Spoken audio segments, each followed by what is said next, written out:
Hey guys, gonna try and do another little slash lesson here. Gonna try to keep it a little bit shorter. That's why I'm saying right now, but it will probably end up being long. But just a couple things, what the goal here is for this. I know a lot of people are interested in transitioning from the various kind of blues boxes.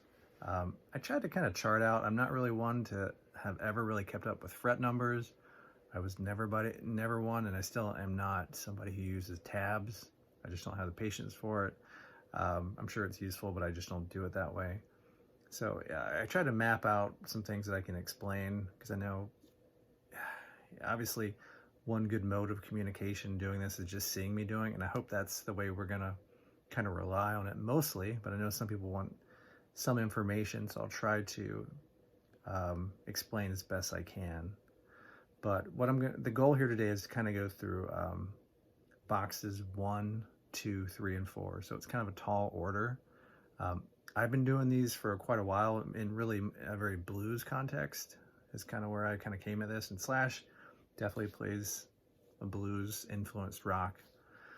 But really these boxes, you can play them like with 12-bar blues and it fits great.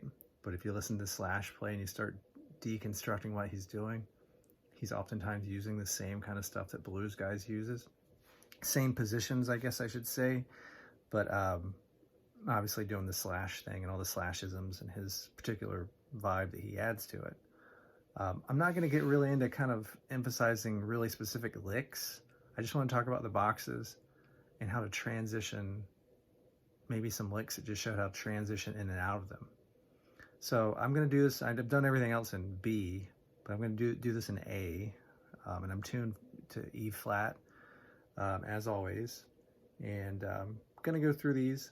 But before we start, I think it's also important to remember, at least for me, and it's something I continue to work on at my level, and I think everybody probably should. I hear even advanced guys talking about it, is really the idea of your bends, the micro bends, how you do your vibrato, like bending into pitch, not having really wonky vibrato. I mean, everybody has different. There's the Yngwie Malmsteen big sweeping vibrato, and there's like the Clapton smooth vibrato and all that kind of stuff. So you just want to kind of find something that works, but kind of be mindful of that kind of thing, right? And I say, I realize I've talked for over 2 minutes, and that's probably going to annoy some people, but what are you going to do? So, but again, with the idea of micro bends, it's the idea that you're not, anytime you're going through the scales, you're not just kind of, you're doing these little tugs, right?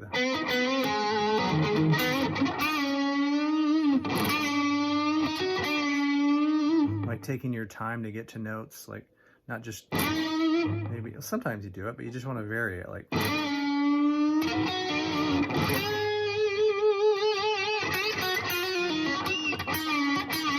and pre-bends and all that stuff. I covered that in a different lesson. I just think it's worth repeating. It definitely gives you kind of a blues vibe, gives your playing much more attitude. It's definitely not something I perfected, but it's something that I spent a lot of time on, because I really like that aspect of playing. Playing with the attitude, the feel, the vibrato, the bends, and all that kind of stuff. So with that said, keep that in mind. Just try to work on that kind of thing.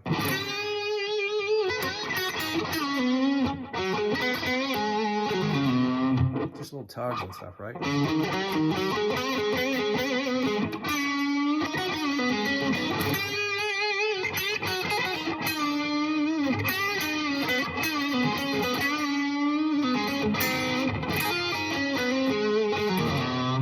A little sloppy there, but trying to get that point across there, so I think that's something worth thinking about.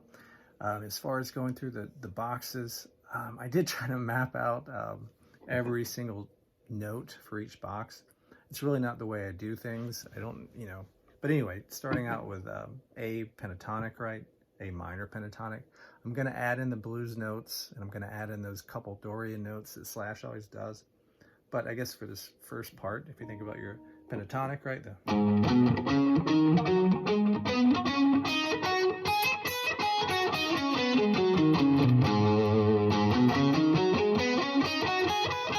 Then you add in the blues notes, right?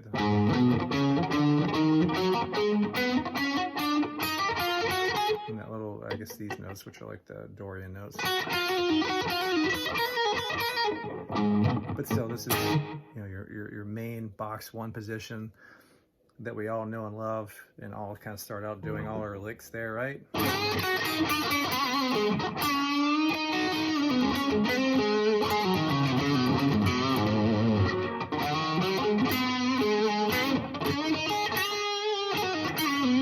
So yeah, we know that, right? So that's, you know, your 5, 8, 5, 7, 5, 7, 5. Did I do that right? I'm terrible at calling these out, but you know what I'm doing here, right?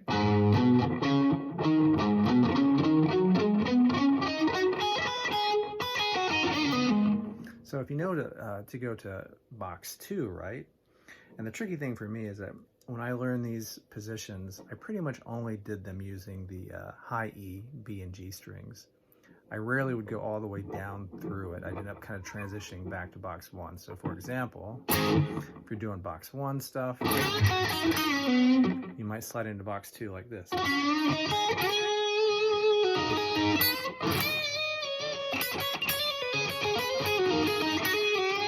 then you slide back out of it, right? You're back in box 1. So box 2, if you're familiar, the notes of box 2 would be like this. So if you can follow me, I guess that would be like the 10th fret, right? 10, 10, 8, 10, 8. So yeah, 10, 8, 10, 8, 9, 7, 10, 7, 10, 7, 10, 5, I guess. So it's something like that. So if you started again like this.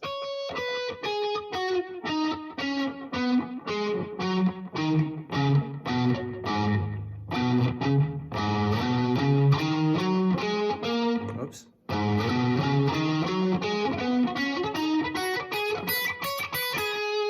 That's pentatonic box 2, blues box, right? So when you think about box 2, what immediately comes to mind to me is guys like Stevie Ray Vaughan and Eric Clapton doing a lot of stuff like this, right?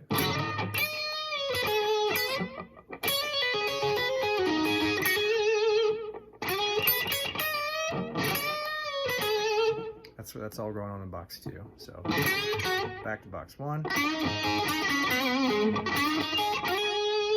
So that's a good transition there on the B string. I'm just doing a bend, typical kind of blues, Chuck Berry kind of thing in box 1, right? This. You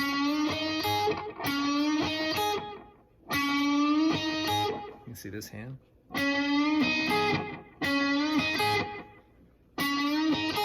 Then with your ring finger on the B string, you're going to slide up to the 10th fret, right? And that's your transition to the box 2. And from there you can do all kinds of stuff. I don't have enough time to get into doing all the licks you can do, but just to maybe show some ideas, maybe some more basic ones.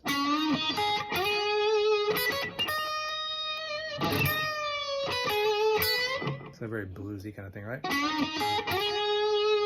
Hopefully you can see that transition.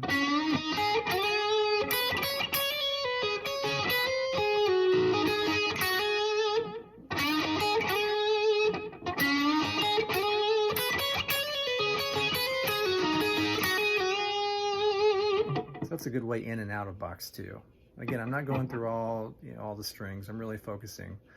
You can go to places like, obviously, all over YouTube. If you search the pentatonic boxes, there's going to be some high quality video where the guy with much more music theory than me can walk you through all those notes. I kind of went through and have been learning more of that, all the notes. It definitely helps to know them. So I'd recommend going somewhere and finding and practicing all the positions. I'm trying to showcase them and also just kind of give an idea of how to transition in and out of them in this kind of bluesy, slashy context, right? So again,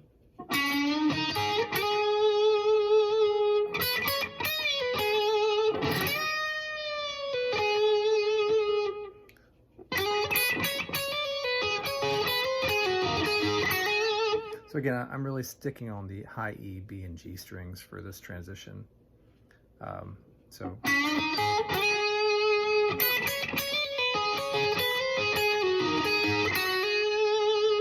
So again, so we transition in, and then we're going to transition out by doing this again on the using the B string to get out of box 2 back to box 1. So it'd be like, so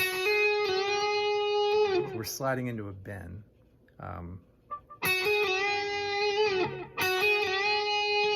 So again, I'll slide in and slide out.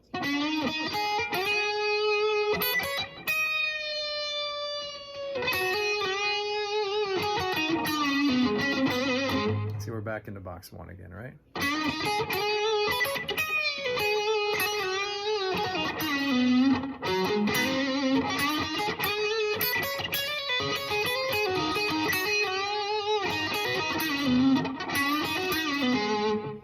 So hopefully that's making some sense. So that's one way I go in. It's pretty classic blues thing, right? The Chuck Berry lick, this thing. Hopefully you guys know that. It's just a very useful thing that you can lead into a lot of licks with. All I'm doing is this.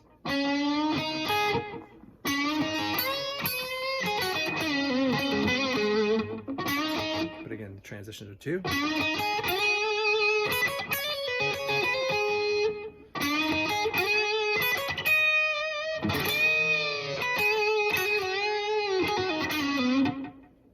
Maybe to do something that sounds a little bit more slashy, maybe it would be like. So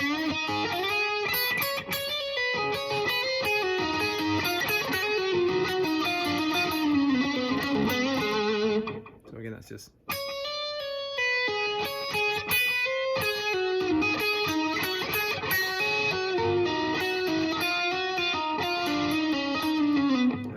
That didn't sound very good.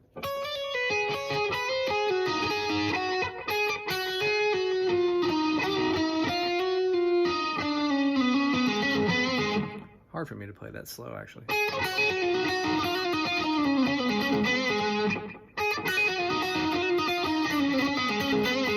It's just a kind of a slashy kind of thing, right? That kind of legato. In position 2 to go back to position 1. I know I'm probably doing it too fast, but if you can watch what I'm doing here. And really, hopefully, if you watch the other videos and you get the idea of the legato, it's a lot of repeating. I mean, it's really, you're doing this, once you get this technique, you're just applying it in different situations. Maybe you're spreading your fingers out different to cover different frets, but it's the same technique, it's the same picking, it's the same vibe. You're just kind of learning to apply it to different situations. So again, to get out of it. See?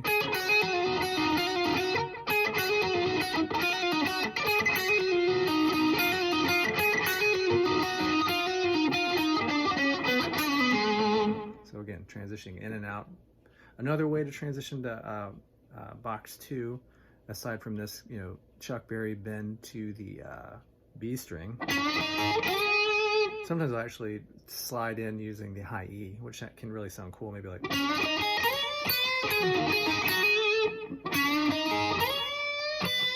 So you're sliding in with a bend, right?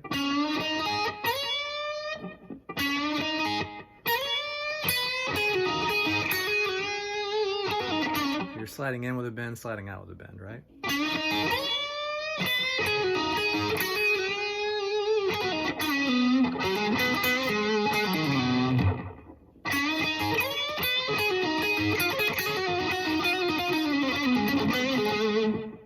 So again, slide in on the high E. Again, it's the Chuck Berry lick in box 1,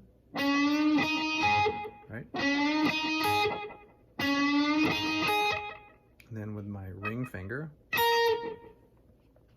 I'm going to slide from, I guess this is the, 8th fret? 5, 6, 7th fret. But it doesn't really matter where you start, I guess, but.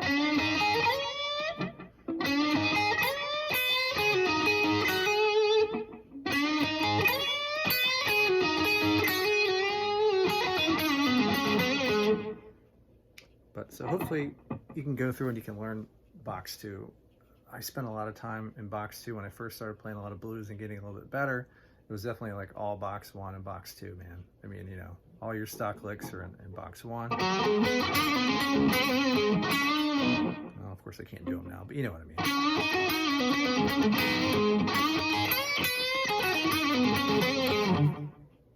Yep. My battery's telling me it wants to die. So that's not good.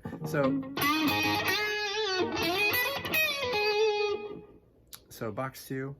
To go to box 3, we're going to go up to, let's see, so would be going to the high E on 12, so it'd be like 12, 10.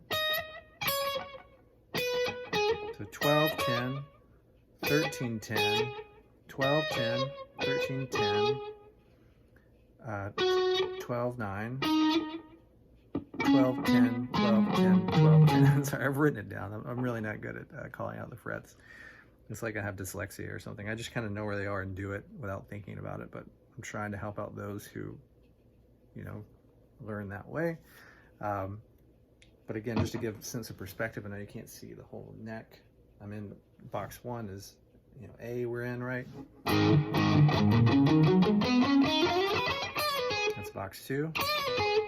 Box 3, again, if you start with 12th fret, high E to 10, then 13, 10, 12, 9, so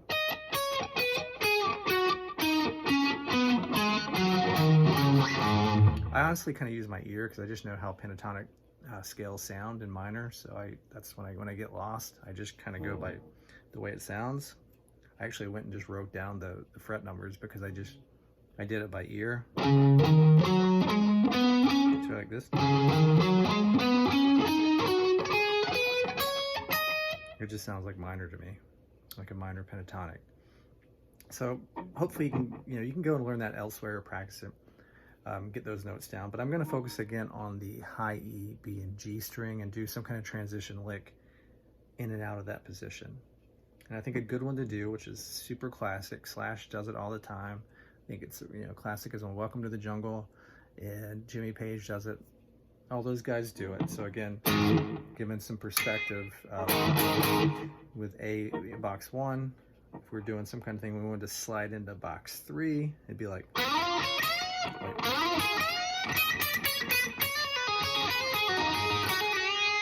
I guess Welcome to the Jungle would be like that kind of thing. I'm not really trying to play that right now, but that's just a good example of sliding into box 3, right?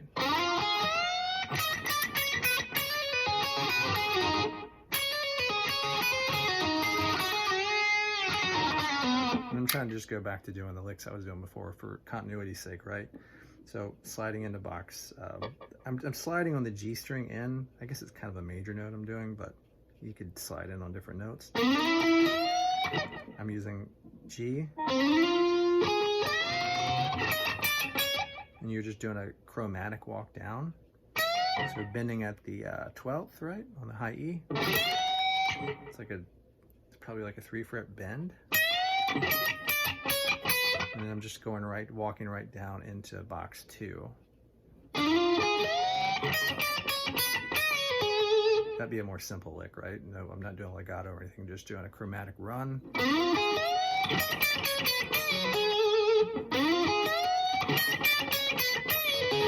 If you want to start throwing in like hammer-ons and stuff, you might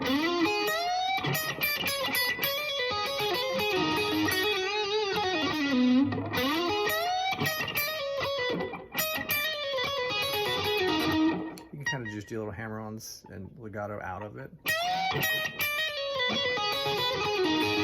I'm doing it pretty sloppily right now, but again, so box 3, very useful, very awesome, just to kind of start putting it together. And then you might go start with box 1.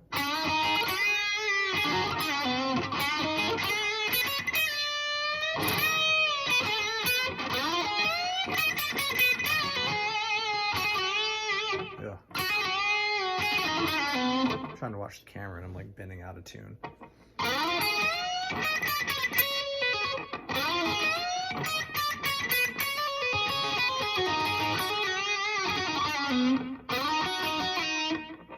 So that's box 3. Another cool thing you can do within box 3, let's kind of stick with that slide in, right? Like And to get an idea of doing maybe like a legato pattern in that, and again, I'm just targeting, I'm going to use the same technique that we do with the legato in the other positions, but I'm going to use them in box 3. It's one that I tend to go to quite a bit.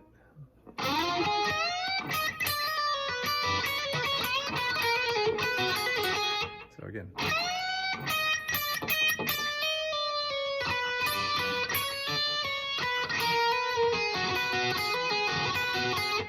Again, you can change it. It doesn't have to be the same like that every time. I'm just trying to, you know, I mix it up a little bit, but that's one that I'm just doing this. Right? There's not a lot of picking going on.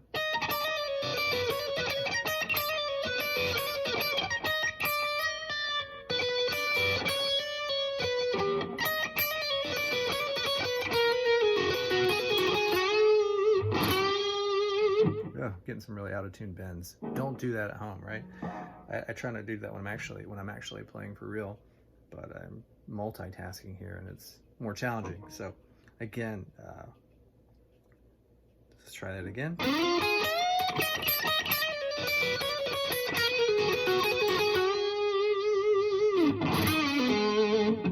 So again, you might do another transition like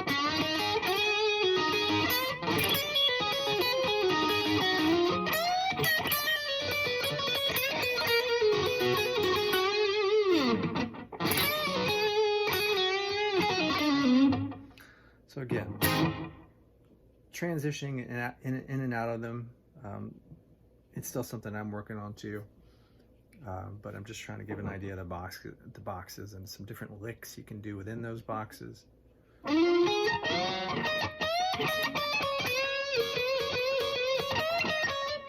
You can even, if you want to start adding major stuff in, like box 3 has some really sweet major stuff. I think people often call it kind of the BB King box, right? So if you kind of do this kind of thing.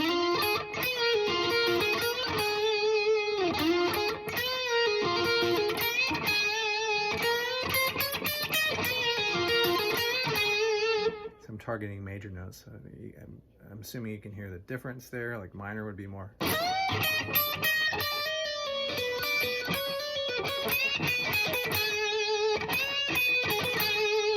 Whereas major would be like.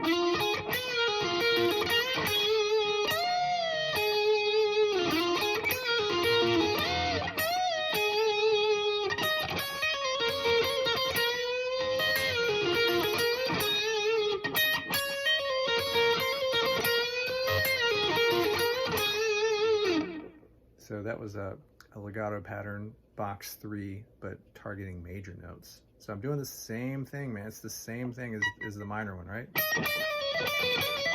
It's the same legato technique. I'm just moving it to the major notes, but I'm doing the same pattern, I think, really.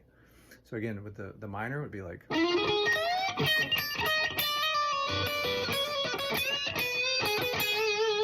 With the major, it would be.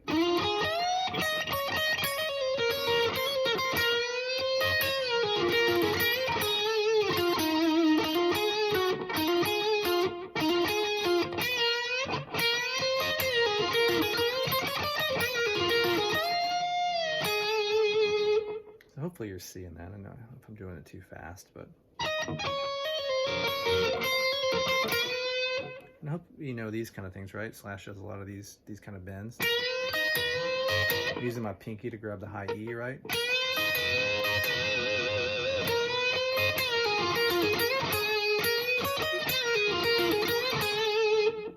So again, we've covered box 1, 2, 3. Box 4 is pretty cool. I hardly ever used any other strings other than the high E, B, and G on this one, just to give you some perspective as to where that would be if you were playing in A rather, like we've been doing. Sometimes I would just slide right up to box 4.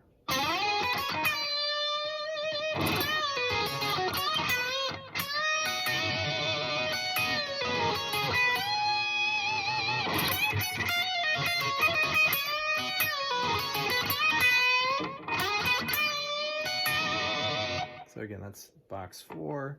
What frets are we at here? I guess this would be like 15 and 12. 15, 12, 15, 13? Yeah.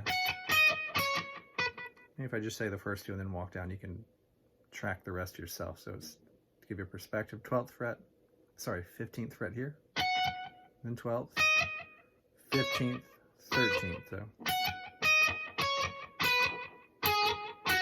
it's,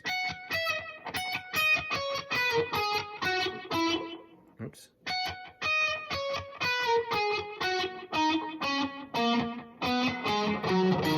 So yeah, you got to skip a couple more there if you're going to go all the way through it.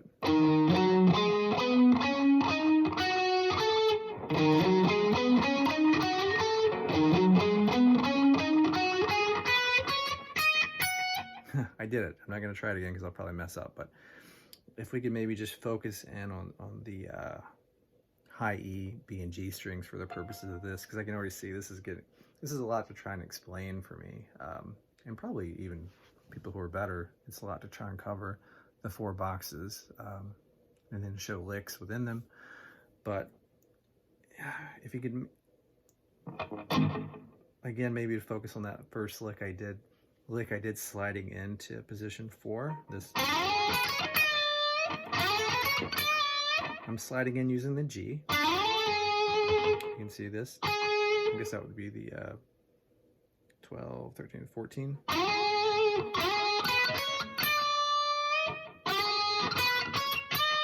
And if you think of octaves, I'm doing the same thing that I do, and that's the Stevie Ray Vaughan lick from position 2, right? Box 2, like.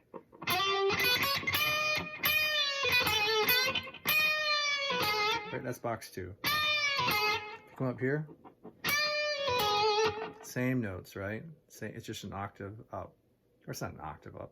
It's the same notes up higher, right? It's not an octave, it's the same. Just different position, and it's cool to play these same things in different positions because it just sounds different, right? Playing on different strings, maybe it sounds a little bit fuller using the lower strings, and also then you have access to the high E. So, like for example, I would often go and go up to the high E, and then you can do like a legato pattern, right?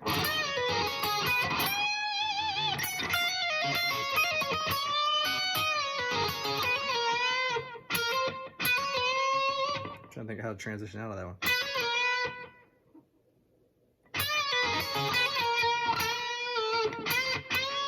Yeah, there you go.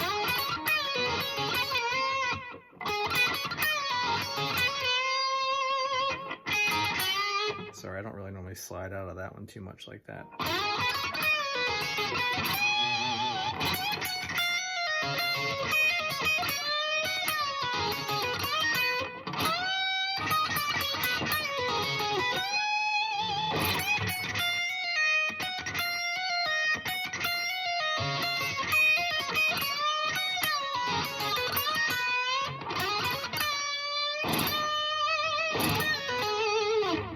So again, maybe if we work our way all the way from box 1 up to box 4, I'll try.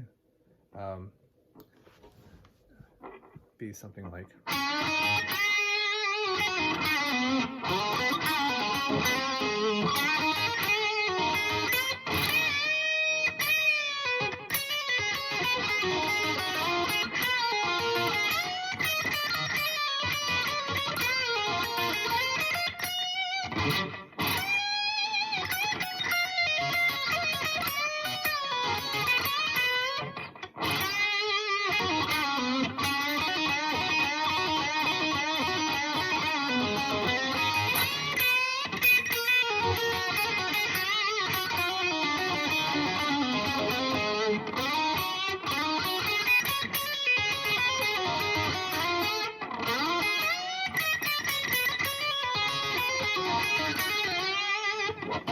Sorry, so I feel like my playing has been a little bit left desired for you with some of these bends, but trying to get across the boxes. I thought this was going to be shorter. I don't know what I was thinking to cover 4 pentatonic boxes, but the takeaways are you can go to other sites too. Brett Papa does a lot of great stuff with the pentatonic boxes, but plenty of guys do.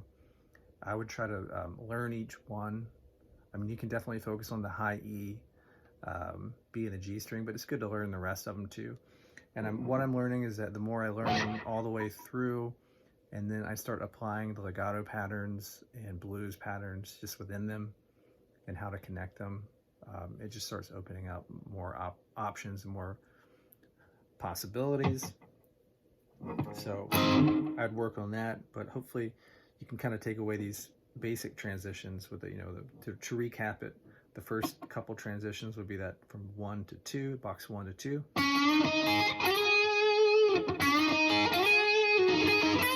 Whatever you do after that is up to you, but I'm just trying to show that kind of idea of transitioning.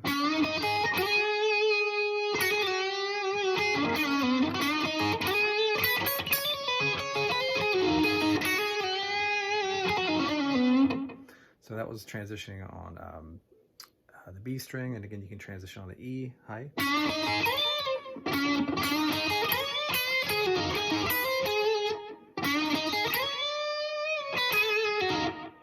So there was that, box 2, right? Then we think about box 3.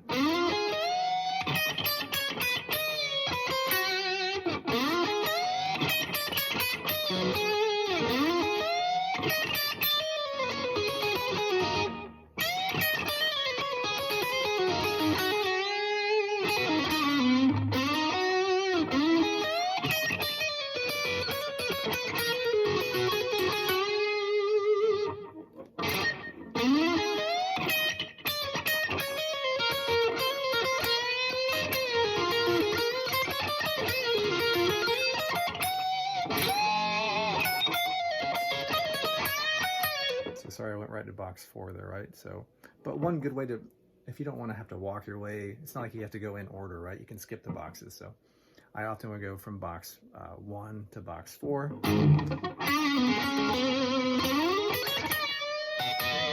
Beginner in box 1. Slide up with a G string.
Off on tangents here, trying to just slap something together here. Hopefully this made sense. This ended up being way too long, but yeah, box 1, 2, and 3, or 1 through 4, good boxes to kind of work on. Hopefully these will help. There's some takeaways from that, but yeah, thanks guys.